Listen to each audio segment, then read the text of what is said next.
చదువుకుందాం. 135వ కీర్తన 11వ వచనం నుండి చివరి వరకు చదువుకుందాం. అమోరీల రాజైన సీహోనును, బాషాను రాజైన ఓగును హతము చేసెను.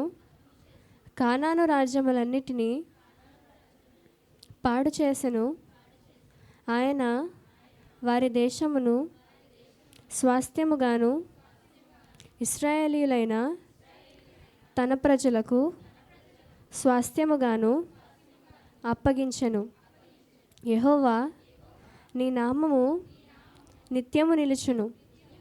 యెహోవా నీ జ్ఞాపకార్థమైన నామము తరతరములుండును. యెహోవా తన ప్రజలకు న్యాయము తీర్చును. తన సేవకులను బట్టి ఆయన సంతాపము నొందును. అన్యజనుల విగ్రహములు వెండి బంగారువి. అవి మనుషుల చేతి పనులు.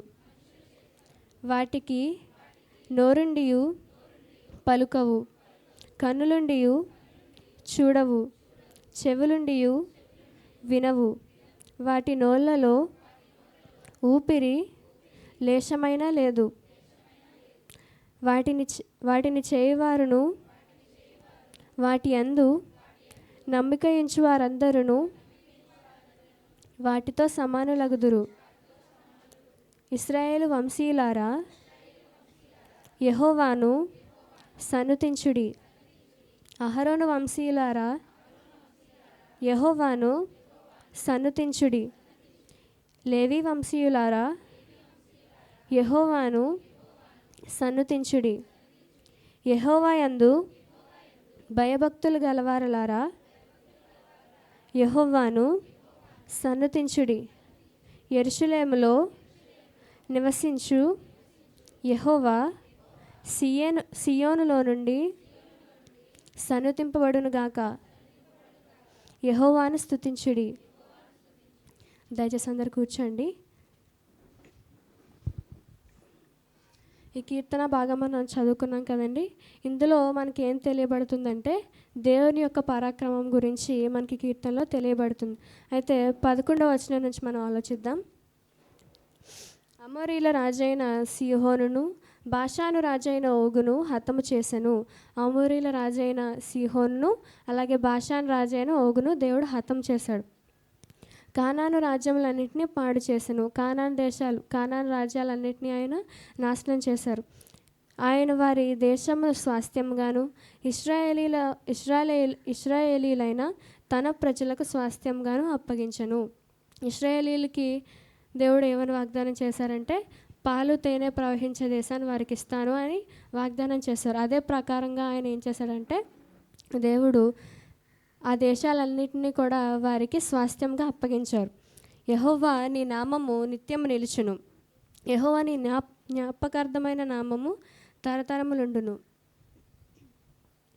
యెహోవా తన ప్రజలకు న్యాయం తీర్చును. తన సేవకులను బట్టి ఆయన సంతాపము నొందును. ఏంటంటే ఇశ్రాయేలీలు ఐగుప్తులో చెరలో ఉన్నారు కదండి. అప్పుడు ఆయన సేవకులను బట్టి ఆయన సంతాపపడ్డారంటే, బాధపడి ఏం చేశారంటే వారిని విడిపించారు. ఆ విధంగా మనం ఈ మాటను తీసుకోవాలి. తన సేవకులకు ఎదురవుతున్న ఇబ్బందులు బట్టి ఆయన సంతాపపడి వారిని రక్షించినట్లు, ఇతరుల రాజుల్ని ఆయన హతం చేసినట్లు మనం తీసుకోవాలి. అన్యజనుల విగ్రహములు వెండి బంగారువి. ఈ మాటను మనం ఆలోచించే ముందు 5వ వచనం ఆలోచిద్దామండి. 5వ వచనంలో ఇదే కీర్తనలో, యెహోవా గొప్పవాడనియు మన ప్రభు సమస్త దేవతల కంటే గొప్పవాడనియు నేను ఎరుగుదును. ఈ మాట ఆలోచిస్తే మనకు ఒక డౌట్ అరైజ్ అవుతుంది. ఏంటంటే, అసలు దేవతలు ఉన్నారా? దేవతలందరికంటే దేవుడు గొప్పవాడు అంటున్నారు కదా, మరి దేవతలు ఉన్నారా అనే డౌట్ వస్తుంది. దేవతలు లేరండి. కాకపోతే వాళ్ళు దేవతలు ఉన్నట్టుగా, వాళ్ళు దేవతలుగా పిలువబడుతున్నారు. దేవతలు ఉన్నాయని అనబడుతున్నారు. చూడండి, ఏలియా గారి కాలంలో ఏమవుతుంది? ఏలియా గారు ఒకవైపు, బయలుని అనుసరించే ప్రవర్తలందరూ ఒకవైపు ఉంటారు. బయలు స్పందించింది, ఆవిడ స్పందించలేదు. అంటే ఏంటి? ఆవిడ లేదు, దేవతలు అనేవి లేవు. కానీ దేవతలు ఉన్నట్టుగా వారు పిలువబడుతున్నారు. విగ్రహాల రూపంలో వారిని పూజిస్తున్నారు. అయితే ఆ విగ్రహాలు, ఆ దేవతలు ఎలాంటివంటే, ఇప్పుడు 15వ వచనం రండి. అన్యజనుల విగ్రహములు వెండి బంగారువి, అవి మనుషుల చేతి పనులు, అవి మనుషులు చేసినవి, అవి నిజంగా లేవు. వాటికి నోరుండి పలకవు, కనులుండి చూడవు, చెవులుండి వినవు, వాటి నోళ్ళలో ఊపిరి లేశమైన లేదు. ఈ లక్షణాలన్నీ దేనికి ఉంటుందండి? శవానికి ఉంటుంది కదా. శవం పలుకుతుందా, వింటుందా, చూస్తుందా? ఈ లక్షణాలన్నీ శవానికి ఉన్నాయంటే ఈ దేవతలన్నీ కూడా నిర్జీవమైనవి. కానీ దేవుడు ఎలాంటి వాడు? మన దేవుడైన యెహోవా ఎలాంటి వాడు? జీవం గలవాడు. జీవం గల దేవుని చేతిలో పడుట భయంకరము. ఇంకా చాలా మాటలు ఉంటాయి దేవుడు జీవం గలవాడని నిరూపించడానికి. అయితే దేవుడు పలుకుతాడు, వింటాడు, చూస్తాడు. కాబట్టి మన దేవుడు అలాంటి వాడండి, జీవం గలవాడు. అన్య దేవతలు అన్నీ కూడా నిర్జీవమైనవి, అవి కేవలం ఉన్నాయని అనబడుతున్నాయి కానీ లేవు అవి. అలాంటి వాటిని పూజించేవాళ్ళు, అలాంటి వాటి అని నమ్మకం ఉంచేవారు అందరూ కూడా వాటితోనే సమానులగుదురు. అంటే అవి ఎలాగైతే నిర్జీవమైనవో వీళ్ళు కూడా నిర్జీవమైన వాళ్ళు, వీళ్ళతో కూడా శవంతో సమానం అన్నమాట. కాబట్టి మన దేవుడు ఎలాంటి వాడండి? ఎలాంటి వాడైనా జీవము గలవాడు.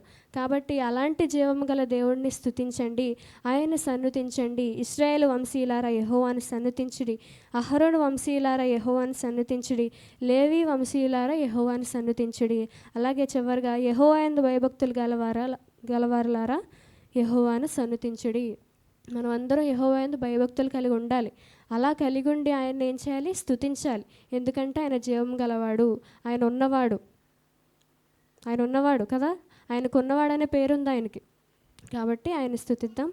అందరూ లేచి నిలబడినట్లయితే ఒక పాట పాడుకొని దేవుని మహింపరుద్దామండి.